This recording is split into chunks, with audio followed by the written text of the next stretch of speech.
السلام عليكم ورحمة الله وبركاته. يلا بينا نشوف هنخش نعمل الطبق الحلو ده ازاي. رز بالكبد والقوانص جميل جدا. بس انا مش هنقدم لكم الرز، مش هقدم لكم الفراخ طبعا. انا كده كده عامله جنبه فراخ، بس فراخ مسلوقه طبعا ومحمره.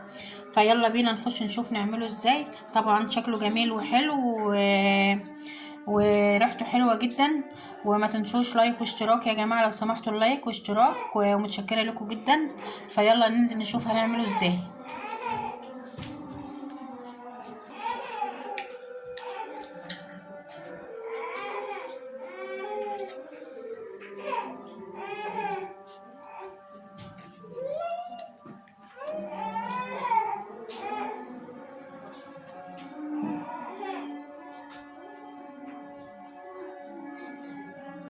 السلام عليكم ورحمة الله وبركاته. ازيكم حبايبنا، عاملين ايه؟ النهارده هعمل معاكم رز بالخلطة. معايا طبعا اول حاجة الرز، معايا كبد وقوانص، معايا بصل، معايا بهارات كاري على كركم على ملح على فلفل اسمر، ومعايا برضو شوية زبيب على فول سوداني. لو انت عندك اي مكسرات تانية حطيها، بس انا ما عنديش اي مكسرات غير الفول دلوقتي والزبيب. فدلوقتي هعمل معاكم ايه، هنزل بقى. فانا معايا حله على النار فيها شويه ماده دهنيه زيت. هنزل بقى بالقوانص بس الاول، هخديها تشويحه كده على النار، لان القناصات بتاخد شويه عن الكبده. وما اجي احط الكبده هرجع معاك. القناص اهوت مقطعاه قطع صغيره، وهديله تشويحه على النار.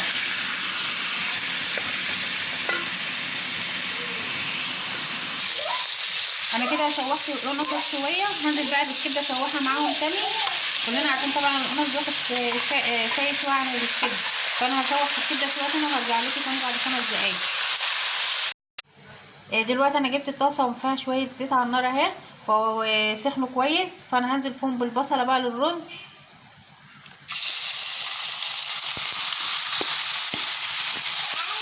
هديهم تحميره بسيطه جدا كده، بس مش هحمرها قوي، تحميره بسيطه، ولا بيضه ولا حمرا، تحميره بسيطه كده برضه عشان تديكي طعم حلو للاكل بطعم الرز.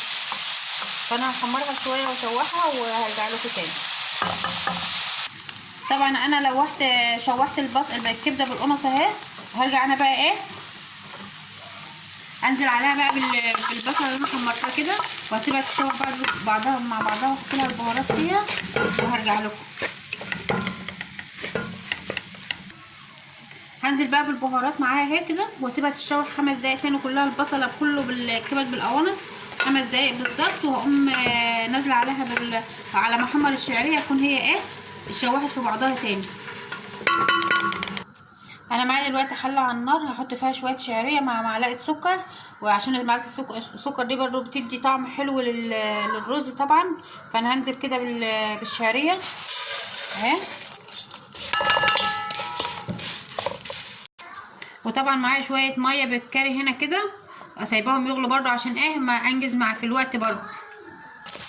هنزل بمعلقه السكر بقى عشان تتكرمل مع الشعريه وهو بيتعمل.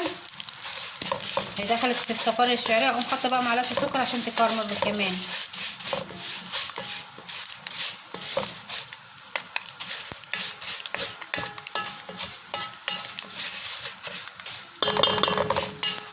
فالشعريه كده احمرت، فانا هنزل بقى بالرز. هي مش محروقه يا جماعه، هي لونها كده بس، هو اللون التليفون اللي مغمق اللون. التليفون ده ساعات يغمق اللون ويفتح اللون على مزاجه. فانا هخلطها في بعضها كده مع بعضها وارجع لكم. هنزل بمعلقه ملح. معلش، هو انا المفروض كنت حطيت الزبيب في قلب الشعريه، بس انا نسيت معلش، فاحنا هنضيفه كده بقى.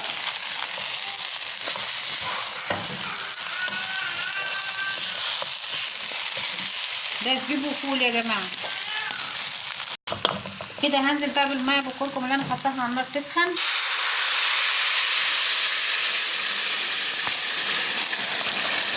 هظبطه كده وارجع لكم تاني.